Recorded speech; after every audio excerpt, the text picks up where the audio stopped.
this lab, we're going to create a disk partition using Diskpart. Open up a command prompt, then type Diskpart.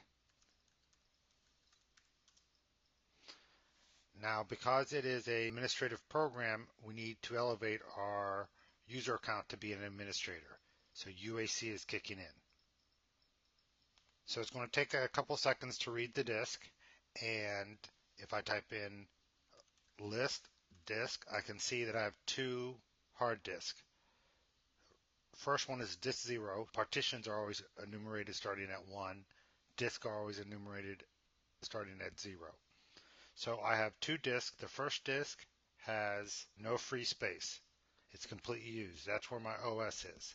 The second disk has 25 gigs of free space. Before I can do anything to any disk, I have to select it first. So I need to do select disk 1. So any commands that I run now will run against disk 1. So I can say create partition primary size equals 10,000 megabytes. You don't have to type the megabytes, it assumes it. Now that the partition's created, I need to format it with NTFS. Format quick, so it doesn't take very long. It doesn't actually format the entire disk. It assumes that it's already been formatted once before. File system should be NTFS as opposed to FAT32 or FAT16 or FAT12. And the label, second hard disk. We have to put quotes around this because that space is a special character. This part will read space as the separator between commands. So if you don't put a quotation mark there, what's going to happen is format will think that hard is the next command. It won't work. So make sure you put quotes around second hard disk. Now, right now, we won't be able to see the hard disk yet because we haven't assigned it a drive letter.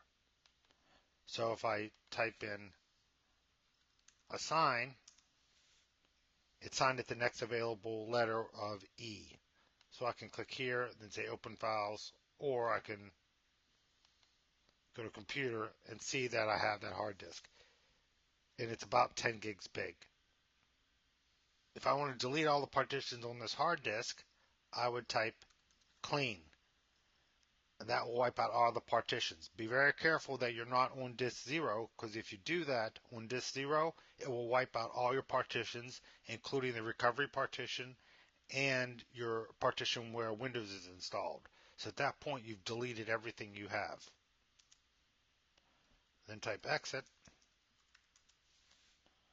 And if I go to, I can see that that other partition is deleted. That's it for this lesson. Thank you.